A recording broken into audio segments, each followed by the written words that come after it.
Hello students. जैसे कि मैंने पिछले लेक्चर्स में आपको पढ़ाया था, ग्राफ के क्वेश्चन करवाए थे। आज हम वही तीन इक्वेशन जो हमारी हैं यूनिफॉर्मली एक्सेलरेटेड मोशन की, उसी के न्यूमेरिकल्स करवाऊंगा। लेकिन आज मैं क्वेश्चन डिस्कस करूंगा मोशन अंडर ग्रेविटी के। Motion under gravity, motion under gravity, ये हमारे क्वेश्चंस रहेंगे। अब देखो, आज सिलेबस में देखूं, 9th के सिलेबस के अकॉर्डिंग तो मोशन अंडर ग्रेविटी के क्वेश्चंस जो हैं आपकी बुक्स में, एक ग्रेविटेशन का चैप्टर उसमें दिए होते हैं, ग्रेविटेशन के चैप्टर में। लेकिन अगर मैं एज अ फिजिक्स टीचर बात करूं तो ये क्वेश्चन हमारे मोशन इन स्ट्रेट लाइन के हैं, basically motion in straight line के। बट इसमें एक्सलेरेशन जो है वो एक्सलेरेशन का फर्क है, वो एक्सलेरेशन जी के बराबर है, बस ये है डिफरेंस। एक्चुअल में these are the questions of linear motion, linear motion है वर्टिकल डायरेक्शन में बस। तो इसमें एक्सलेरेशन की वैल्यू 9.8 मीटर पर सेकंड स्क्वायर हम लेते हैं मैग्नीट्यूड में, पॉजिटिव नेगेटिव तो बताऊंगा अभी मैं। या फिर अप्रोक्सीमेटली एक्सलेरेशन की वैल्यू 10 मीटर पर सेकंड स्क्वायर ले लेते हैं, अप्रोक्सीमेट वैल्यू। तो ये क्वेश्चन हमने जी की वैल्यू के हिसाब से करने, और इसमें कोई फर्क नहीं है, ये लीनियर मोशन के ही इक्वेशन के क्वेश्चन हैं। तो इनको मैं बारी बारी डिस्कस करूंगा, कुछ जो मेन पॉइंट्स इसके अंदर हैं, जैसे क्वेश्चन जिस तरह के न्यूमेरिकल्स पूछे जाते हैं। ठीक है, तो बेटा इसमें क्या होगा, पहले मैं थोड़ा सा बेसिक बता दूं, इंट्रोडक्शन दे दूं आपको, फिर इसके हम कॉन्सेप्ट्स पे चलते हैं। देखो, पहले तो आपको समझना मोशन अंडर ग्रेविटी, इसका मतलब क्या है। मोशन अंडर ग्रेविटी का मीनिंग समझना है पहले आपको।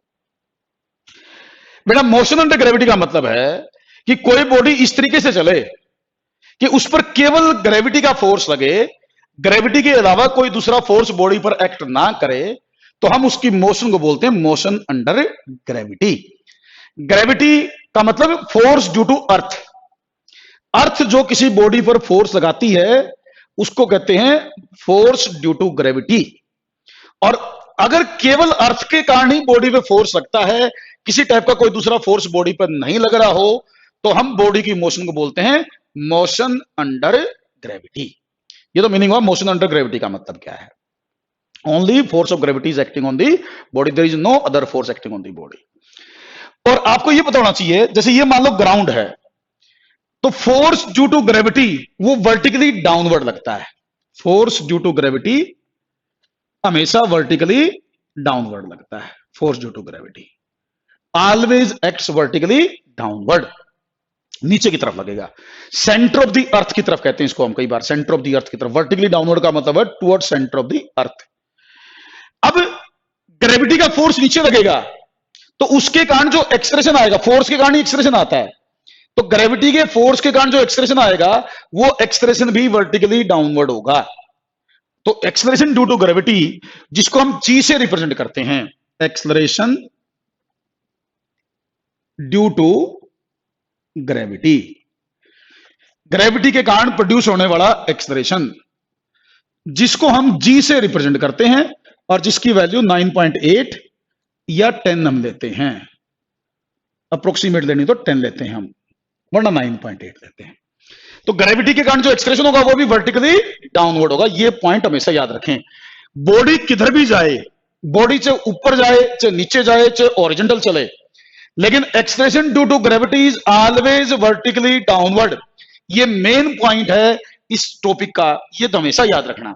बॉडी की मोशन से मतलब नहीं है, अगर एक्सलेरेशन देखना है तो that is always vertically downward toward the centre of the earth, जिसको जी से रिप्रेजेंट करेंगे, वैल्यू 9.8 या 10 लेंगे हम। ठीक, तो ये मोशन अंडर ग्रेविटी को कई बार हम कहते हैं free fall, body is in the free fall. अगर हम कहें body is in the free fall, इसका भी मतलब ये होता है कि उस पर केवल ग्रेविटी का फोर्स लगेगा, ग्रेविटी के अलावा कोई फोर्स नहीं लगेगा। अगर केवल ग्रेविटी का फोर्स लगे तो उसको भी मोशन अंडर ग्रेविटी या in the state of free fall हम बोलते हैं। फ्री फॉल का मतलब नीचे आना जरूरी नहीं है, फ्री फॉल का मतलब उस पर केवल ग्रेविटी का फोर्स, चाहे बॉडी ऊपर जा रही हो, चाहे नीचे जा रही हो, चाहे हॉरिजॉन्टल, कहेंगे फ्री फॉल। फ्री फॉल से कोई बच्चे मिसकंसेप्शन लेते हैं, फ्री फॉल का मतलब सोचेंगे नीचे आना, नीचे नहीं आना। फ्री फॉल का मतलब मोशन अंडर ग्रेविटी। अगर केवल ग्रेविटी का फोर्स लगे तो इसका या तो बोलो मोशन अंडर ग्रेविटी या बोलो in the state of free fall, दोनों का मीनिंग एक है। डायरेक्शन ऑफ मोशन ऊपर हो चाहे नीचे, उससे फर्क नहीं पड़ता। ये तो मीनिंग समझा रहा हूं, मोशन अंडर ग्रेविटी की इंट्रोडक्शन दे रहा हूं। अब इसके ऊपर क्वेश्चंस क्या पूछेगा भाई, वो देखो क्वेश्चंस क्या पूछेगा। तो इसमें मेन चीज क्या होगी कि एक्सेलरेशन ड्यू टू ग्रेविटी हमेशा वर्टिकली डाउनवर्ड लगेगा। तो दो टाइप के क्वेश्चन इसमें आते हैं, जो मेन क्वेश्चन आते हैं वो दो टाइप के आते हैं। एक में तो बॉडी को ऊपर से ड्रॉप किया जाएगा, उसके बारे में कुछ क्वेश्चन पूछेगा। एक में ये हो सकता है नीचे से बॉडी को हम ऊपर थ्रो करें, उसके बारे में पूछेगा। पहले मैं ड्रॉप करने वाला केस ले लेता हूं, जब बॉडी को ऊपर से नीचे की तरफ ड्रॉप किया गया हो। अच्छा, एक ड्रॉप वर्ड है, एक थ्रो वर्ड है। मैं ड्रॉप की बात कर रहा हूं, और वो भी स्टेशनरी प्लेटफॉर्म से बात कर रहा हूं, स्टेशनरी प्लेटफॉर्म से। जैसे मान लीजिए एक पर्टिकुलर हाइट से बॉडी को हमने ड्रॉप किया, लेट उसकी इनिशियल वेलोसिटी 0 है, हाइट उसकी h है, h हाइट है, तो बॉडी के अंदर एक्सेलरेशन डाउनवर्ड होगा। ये तो एक्सेलरेशन तो हमेशा डाउनवर्ड बनाना है बॉडी में, ये हमेशा याद रख लो। तो एक क्वेश्चन ये आता कि बॉडी ऊपर से ग्राउंड तक आएगी,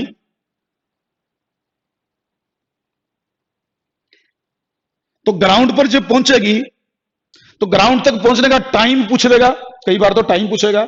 एक ग्राउंड पर जब पहुंचेगी तो उसकी स्पीड क्या होगी, ग्राउंड पर पहुंचने की स्पीड क्या होगी, ग्राउंड तक पहुंचने का टाइम क्या होगा। ये दो चीजें आमतौर पर इसमें पूछी जाती हैं। पहले मैं निकालता हूं ग्राउंड तक पहुंचने का टाइम। एच हाइट से गिराओगे तो ग्राउंड तक कितने टाइम में पहुंचेगी, ये कैलकुलेट करना है। तो मेरे पास इक्वेशन है s is equal to u t plus half a t square. इसका मैं यूज करूंगा। इसमें डिस्प्लेसमेंट होगा एच, मैं डाउनवर्ड डायरेक्शन को पॉजिटिव मान रहा हूं। Let downward direction is positive, ये लिख देना चाहिए आप लोगों को, क्योंकि आप नेगेटिव भी मान सकते हैं, पॉजिटिव भी मान सकते हैं। तो मैं डाउनवर्ड डायरेक्शन को इस एग्जांपल में पॉजिटिव मान रहा हूं। हमेशा पॉजिटिव मानना कोई जरूरी नहीं है, ये नोट करते जाना बातें, मीनिंग समझाऊंगा इसका मैं। तो डाउनवर्ड डायरेक्शन को मैंने पॉजिटिव माना, इसमें डिस्प्लेसमेंट होगा मेरा एच, यू होगा 0 और ए की जगह आ गया जी, ये एक्सेलरेशन की जगह यूज होगा। टाइम निकालना है मुझे, तो ये वैल्यू मैं ऊपर पुट कर देता हूं। तो h is equal to 0 plus 1/2 G T square. यहां एक्सेलरेशन जी है, ध्यान रखना, जी इज एक्सेलरेशन। तो h is equal to 1/2 G T square और 2h/g is equal to t square. इसको सोल्व करोगे तो t आएगा बेटे अंडर रूट 2h/g। तो पहला क्वेश्चन तो ये पूछा जाता है, ये ध्यान भी रखना होता है। फार्मूला अगर याद रख देंगे तो कुछ क्वेश्चन हमारे आसान हो जाते हैं, याद जल्दी पुट करिए आंसर आ जाए। तो अगर किसी बॉडी को एच हाइट से ड्रॉप करोगे तो ग्राउंड तक पहुंचने का टाइम उसका टी 2h/g के बराबर होगा। एच की वैल्यू भरें, आंसर आ जाएगा। जैसे एग्जांपल भी ले लेता हूं साथ साथ। मान लीजिए हम किसी बॉडी को 20 मीटर की हाइट से ड्रॉप करें, किसी बॉडी को 20 मीटर की हाइट से ड्रॉप करें, तो what is the value of time, नीचे आने का टाइम बताइए। तो T is equal to under root 2 into 20/10, 2 into 20/10, 10 से 0 से 0 कट गया तो t इज इक्वल टू √4 और t is equal to 2 second. ये उसका टाइम आ गया 2 सेकेंड। तो 2 सेकेंड के अंदर वो बॉडी इसका मतलब ग्राउंड पर पहुंच जाएगी। ऐसी और एग्जांपल ले लूं। मान लीजिए एक बॉडी को हम 50 मीटर के हाइट से ड्रॉप करते हैं, 50 मीटर की हाइट से ड्रॉप करते हैं, तो आपसे पूछेगा ग्राउंड तक आने का टाइम बताइए। तो t is equal to under root 2 into 50/10, जी को मैं 10 ले रहा हूं, ध्यान रखना, I am taking ji is equal to 10। ये पॉइंट याद रखना, जब तक आपको ना बोला जाए जी आपको 9.8 लेना होता है। क्वेश्चन में जी की वैल्यू अगर लिख ना रखी हो तो आपको 9.8 लेनी है, नोट कर लेना। जी की वैल्यू 10 जब लेनी है जब बोला जाए। मैं यहां जी की वैल्यू 10 ले रहा हूं कैलकुलेशन को आसान करने के लिए। जी की वैल्यू हमेशा 10 नहीं ले सकते आप, जब गिवन हो तभी ले सकते हैं। अगर जी की वैल्यू की जरूरत पड़गी और क्वेश्चन में गिवन नहीं है तो आपको 9.8 लेके सोल्व करना है, 9.8 लेके, ध्यान रखना। तो इस क्वेश्चन में कट गई है, तो t is equal to √10 second, ये √10 सेकेंड आंसर आ गया। कुछ बच्चों को शायद √10 की वैल्यू भी पता होगी। √10 पता क्या आपको, नहीं पता तो बता देता हूं। √10 जो है वो अप्रोक्सीमेटली 3.16 सेकेंड होता है। √10 इज अप्रोक्सीमेटली 3.16 सेकेंड। तो ये ग्राउंड तक आने का टाइम मैंने निकाला, कुछ एग्जांपल्स लिए। तो मैंने कहा इसमें 2 क्वेश्चन पूछेगा आपसे। दूसरा क्या पूछेगा बेटे, दूसरा क्वेश्चन आपसे पूछेगा कि भाई जब ये ग्राउंड पर टकराएगी तो इसकी स्पीड क्या होगी, ग्राउंड पर जब टकराएगी तो इसकी स्पीड क्या होगी, ये स्पीड, फाइनल स्पीड यहां तक, ठीक। तो वो निकालनी है मुझे स्पीड ग्राउंड पर टकराते वक्त।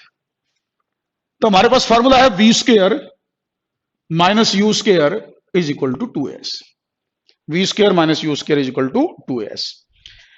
इसमें इनिशियल वेलोसिटी है 0, ए की वैल्यू g, एस की वैल्यू h, ये वैल्यू हमें पता है, सब कुछ प्रैक्टिस हो चुकी है हमारी पहले भी।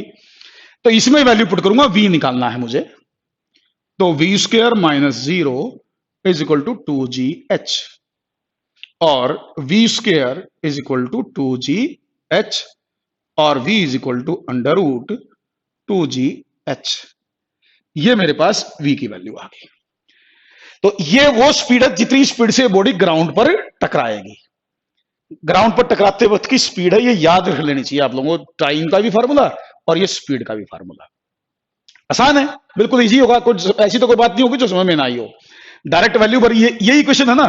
मैंने देखो ये आर्टिकल इसी के साथ सीक्वेंस में पता क्यों करवाया, मैंने कहा ना सिलेबस में तो ये आपके पीछे दिया होता है, मैंने यही क्यों करवाया, क्योंकि ये इन्हीं इक्वेशन से रिलेटेड है जो हमने अभी तक पढ़ी हैं, तीनों इक्वेशन वही यूज होनी है, बस ए की जगह जी पुट करना है और कोई चेंज नहीं है। एक किस्म से ये यूनिफॉर्मली एक्सेलरेटेड मोशन का आर्टिकल है, तो इसीलिए मैं इसको साथ साथ करवा रहा हूं। तो इसको यही कर लेना न्यूमेरिकल्स के लिए, यही आपके क्वेश्चन क्लियर होते जाएंगे। अच्छा एक बात और याद रखनी है, जब आप मोशन अंडर ग्रेविटी पढ़ते हैं ना, तो बेटा आप उसमें एयर रेजिस्टेंस को नेग्लेक्ट करके चलते हैं, एयर रेजिस्टेंस को नेग्लेक्ट करके चलते हैं। आप ऐसा मान के चलते हैं जैसे कि एयर है ही नहीं और एयर कोई फोर्स बॉडी पर नहीं लगा रही, ऐसा मान के चलना होता है आपको, ये लिख लेना बातें। एयर को कंसिडर नहीं किया जाता, हम ऐसा मान लेते जैसे वैक्यूम में बॉडी चल रही हो, प्रैक्टिकली वैक्यूम नहीं होता, लेकिन क्वेश्चंस में आपने जब तक ना बोला जाए, बल्कि 9th लेवल पर तो बोला ही नहीं जाएगा, आपने ऐसा मानना कि जैसे एयर के कारण बॉडी पर कोई फोर्स एक्सर्ट नहीं होगा। ये पॉइंट नोट करना है, सोचना भी नहीं इसके बारे में। तो जब कहीं लेना होगा तो किसी कंसेप्चुअल क्वेश्चन में लेना होगा तो वो लिखेगा अलग से, वरना आपको हमेशा जी को दो चीजें हैं, जी को कांस्टेंट मानना है और एयर के रेजिस्टेंस को नेग्लेक्ट करना है। अब और बताता हूं, ये तो होगा भाई, इस पर एक एग्जांपल और ले लेता हूं छोटा सा। जैसे मान लीजिए एक बॉडी को हमने 40 मीटर की हाइट से ड्रॉप किया, 40 मीटर से ड्रॉप किया, आपसे पूछा भाई ग्राउंड पर वो कितनी स्पीड से टकराएगी, वो स्पीड बताएं।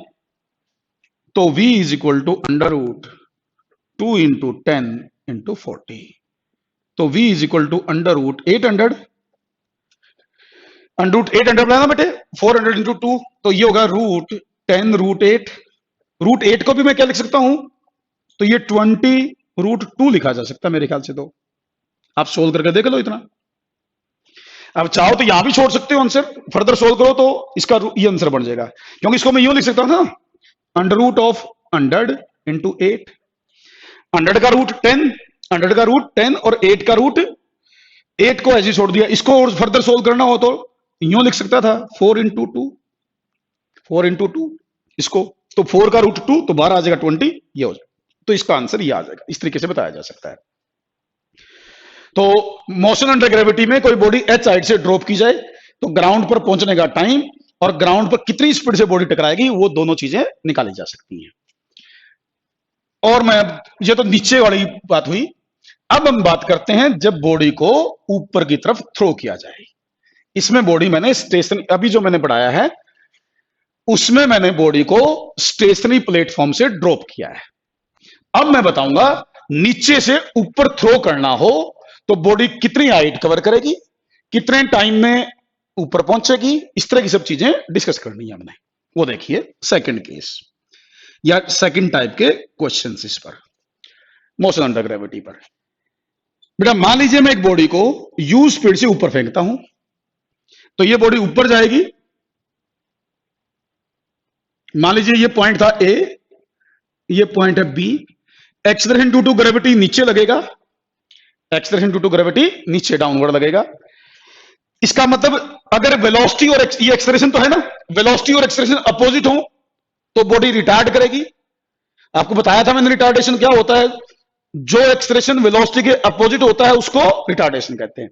इसका मतलब जैसे जैसे बॉडी ऊपर जाएगी उसकी स्पीड डिक्रीज करेगी, उसकी स्पीड डिक्रीज करेगी, और एक पॉइंट पर जाके स्पीड हो जाएगी जीरो। एक पॉइंट पर for a moment, just for a moment speed हो जाएगी 0। इस पॉइंट को बोलेंगे हाईएस्ट पॉइंट। इसको क्या बोलेंगे? Highest point. हाईएस्ट पॉइंट पर एक बार स्पीड 0 होगी और फिर बॉडी वापस नीचे आ जाएगी, ग्रेविटी उसको नीचे खींच लेगी।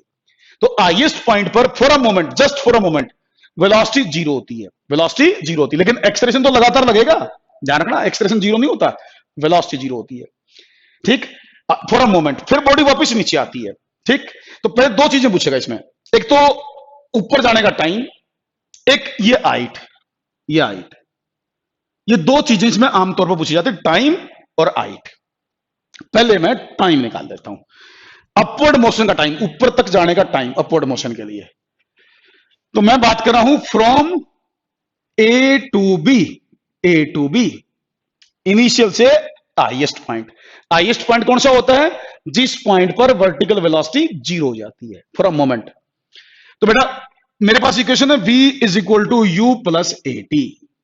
तो हाईएस्ट पॉइंट पर वेलोसिटी होगी 0। हाईएस्ट पॉइंट का मतलब ये वहां है कि वर्टिकल वेलोसिटी 0 है। बेटा देखो, u और g अपोजिट हैं, ये दोनों अपोजिट हैं। अब इन दोनों में से कोई एक, बात ध्यान से सुनना, अब एक वेक्टर, ये भी वेक्टर है, ये भी वेक्टर है, एक्सप्रेशन भी वेक्टर होता है, वेलोसिटी भी वेक्टर होती है। एक वेक्टर ऊपर है, एक वेक्टर नीचे है। तो जब दो वेक्टर अपोजिट हों, जब दो वेक्टर अपोजिट हों, तो उनमें से कोई एक वेक्टर आपको पॉजिटिव लेना होता है। जब दो वेक्टर अपोजिट हों, तो उनमें से कोई एक वेक्टर आपको पॉजिटिव लेना होता है, उसके अपोजिट वाला नेगेटिव लेना होता है, अपोजिट वाला नेगेटिव लेना होता है। तो अब u ऊपर है, g नीचे है, तो इनमें से कोई एक आप अपनी मर्जी से, मैं जोर दे रहा हूं अपनी मर्जी पर, u ऊपर है, g नीचे है, इनमें से कोई एक, u और g में से एक को आप मान लो पॉजिटिव, एक को मान लो आप पॉजिटिव, उसके अपोजिट वाले को मानना पड़ेगा नेगेटिव। ये लेट करना है। आप चाहो तो इसको पॉजिटिव मान लो, u को पॉजिटिव मान लो, आप चाहो तो g को पॉजिटिव मान लो, वो आपकी मर्जी है, वो आपकी मर्जी है। कोई रूल नहीं है। आपकी बुक्स में कई बार लिखा होता है कि इस केस में g को नेगेटिव मान देंगे, ऐसा जरूरी नहीं है। पॉइंट ध्यान से सुनना मेरा, चाहे तो u को पॉजिटिव मान लो, चाहे g को पॉजिटिव मान लो, वो आपकी मर्जी है। अगर मैं u को पॉजिटिव मानूंगा तो उसके अपोजिट वाला नेगेटिव मानना पड़ेगा।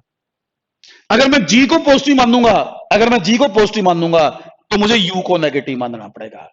तो इनमें से कोई भी एक आप पॉजिटिव मान सकते हैं, उसके अपोजिट वाला नेगेटिव हो जाएगा अपने आप। तो मैं आसान तरीके से लेके आपकी बुक के अकॉर्डिंग चल के ऐसा मान लूं, लेट u इज पॉजिटिव, लेकिन ये रूल नहीं है, मैं कंसेप्ट बता रहा हूं आपको। आप चाहो तो u को नेगेटिव मान सकते हो, आप चाहो u को पॉजिटिव मान सकते हो, आपकी मर्जी है। मैं u को पॉजिटिव मान रहा हूं तो इसके अपोजिट जो g है वो नेगेटिव हो जाएगा, तो g को मैं ले लूंगा नेगेटिव। अब ये वैल्यूज मैं इस इक्वेशन में भरूंगा ऊपर, तो यहां वैल्यू भरूंगा तो फाइनल वेलोसिटी तो 0 है, इनिशियल पॉजिटिव u है, a की जगह माइनस g हो गया, और टाइम मुझे निकालना है। तो g into T is equal to U, और t is equal to U by G. ये मेरे टाइम की वैल्यू आ गई। तो ये टाइम है u बाय जी के बराबर। ये अपवर्ड मोशन का टाइम है, इसको बोलते हैं time of ascent, time of ascent, ऊपर जाने का टाइम। याद रहेगा, आसान है। u बाय जी, u क्या? Initial velocity, g acceleration due to gravity, तो u बाय जी ऊपर जाने का टाइम आ गया। ठीक है जी, टाइम निकाल दिया। एक आपसे ये h पूछेगा, हाईएस्ट पॉइंट तक की हाइट, मैक्सिमम हाइट, कितनी हाइट कवर करेगा। अब हाइट निकालनी है तो बेटा मैं फ्रॉम ए टू बी, यही मोशन में स्टडी करूंगा, ए से बी तक। अब मैं इक्वेशन यूज करूंगा ये वाली, v square minus u square is equal to 2s, v square minus u square is equal to 2s, ये वाली इक्वेशन में यूज करूंगा। इसमें फिर वही v0, u मैंने पॉजिटिव मानना है, a होगा माइनस g और s होगा h। डिस्प्लेसमेंट कितना है? यहां से यहां तक का h, यहां से यहां तक का डिस्प्लेसमेंट है h। ये वैल्यू में पुट कर देता हूं, h ही मुझे निकालना है, तो इसमें वैल्यू भर देता हूं 0 minus u square equal to minus 2g h, minus 2g h, minus u square minus 2g h, minus से माइनस कट गया, तो h is equal to u square by 2g। ये मेरे h की वैल्यू आ गई। तो ये h क्या है? मैक्सिमम हाइट कितनी बॉडी ने कवर की, तो ऊपर जाते वक्त कितनी तो हाइट कवर करी, कितने टाइम में ऊपर गई, ये इस तरीके से कैलकुलेट कर सकते हैं। देखो, जितनी ज्यादा स्पीड से आप फेंकोगे, जितनी u की वैल्यू ज्यादा होगी, बॉडी उतनी हाइट से कवर करेगी। अब स्लो फेंक दो कम हाइट पर जाएगी, तेज फेंक दो ज्यादा हाइट पर जाएगी। तो जितनी ज्यादा स्पीड से वर्टिकल प्रोजेक्शन करेंगे आप, बॉडी उतनी ज्यादा हाइट कवर करती है, क्योंकि एच डिपेंड्स ऑन यू, बल्कि यू स्क्वायर पर डिपेंड करता है। अब ये तो जाने का टाइम और ऊपर तक की हाइट निकाल दी। इसमें एक क्वेश्चन और पूछेगा आपसे, आपसे ये कई बार यूं पूछ देगा कि बॉडी ऊपर गई वापिस आई, जाने का और आने का टोटल टाइम पूछ लेगा आपसे। ध्यान से सुनना मैं क्या कह रहा हूं। अभी तक मैं क्या कर रहा हूं, केवल अपवर्ड जर्नी की बात, केवल अपवर्ड जर्नी की बात। एक आपसे ये पूछ सकता है भी जाने और आने का टोटल टाइम बताओ जी, जाने और आने का टोटल टाइम, वो ध्यान से सुनना, अभी करवा रहा हूं मैं। तो टोटल टाइम जाने और आने का वो देखो, ये एक तरफ का टाइम निकाला अभी तो आपने, ये था टाइम ऑफ असेंट। अब मैं बात कर रहा हूं ए टू ए से वापिस ए तक, ए से वापिस ए तक बॉडी गई और फिर वापिस आई, गई और आई। तो फ्रॉम ए टू ए देखो बेटा, फ्रॉम ए टू ए, इसकी मैं बात करूंगा ए से ए तक की। बेटा देखो, अगर बॉडी ए से ए गई तो मेरे हिसाब से तो डिस्प्लेसमेंट तो होगा 0। याद करो, जब मैं डिस्प्लेसमेंट पहले लेक्चर में पढ़ा रहा था आपको, सबसे पहले लेक्चर में बताया था मैंने कि अगर बॉडी जहां से चले वापस वहीं आ जाए तो डिस्प्लेसमेंट 0 होता है। बॉडी जहां से चले वहां से वापस आ जाए तो डिस्प्लेसमेंट 0 होता है, ये मैंने आपको बताया था। तो अब मैं ए टू ए की बात कर रहा हूं। बेटा velocity U positive, A minus G, A minus G, क्योंकि upward motion positive, downward motion negative. तो बेटा नहीं, यू ऊपर है पॉजिटिव, जी नीचे है नेगेटिव, यूं बोलो। हमारे पास इक्वेशन है s is equal to u t plus half a t square.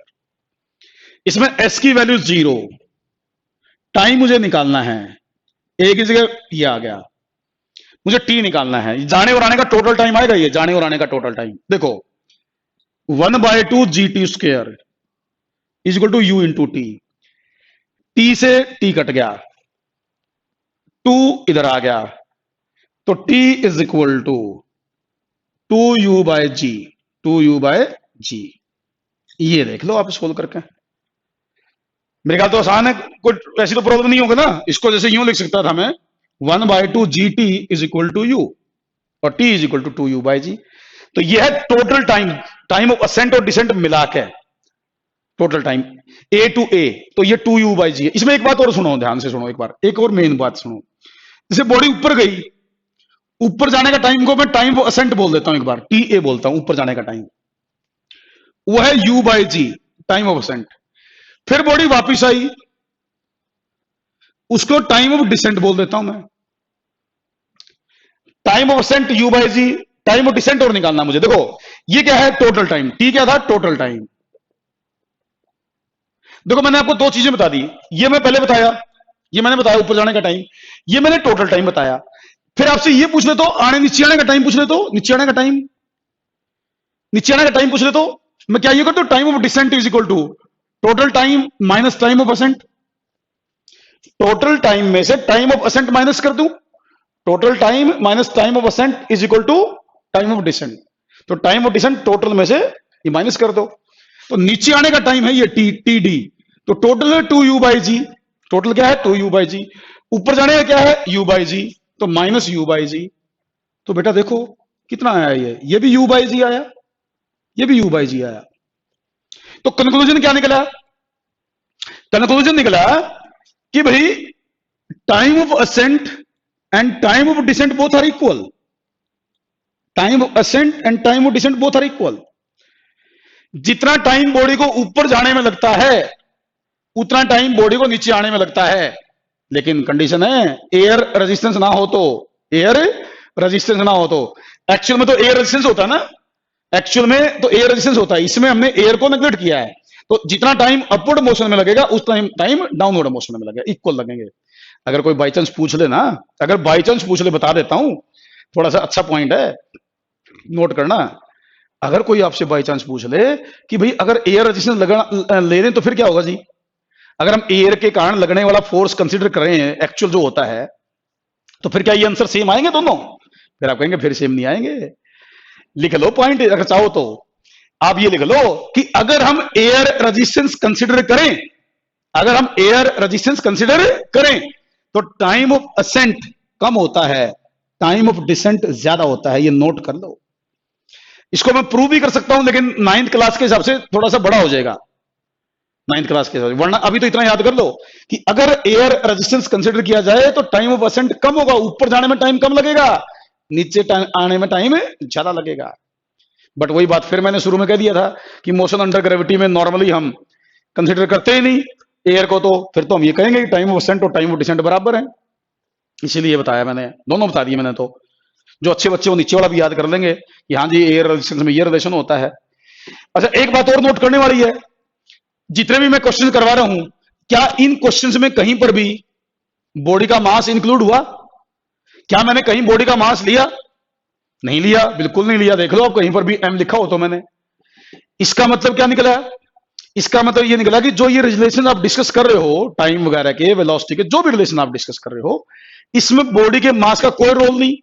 चाहे बॉडी हल्की हो चाहे बॉडी भारी हो, सबके लिए ये रिलेशन सेम होंगे। टाइम का निकालो चाहे वेलोसिटी का निकालो, कोई निकालो, बॉडी के मास के ऊपर ये चीजें डिपेंड नहीं करेंगी। चाहे आप हल्की बॉडी ऊपर फेंको चाहे भारी बॉडी फेंको, अगर बाकी चीजें सेम है तो मास मास का फर्क हो तो रिजल्ट्स में कोई डिफरेंस नहीं आएगा। तो मास पर ये बॉडी की मोशन डिपेंड नहीं कर रही है। हाँ, फिर काम जब तभी है जब एयर रेजिस्टेंस को नेग्लेक्ट कर रहे हो।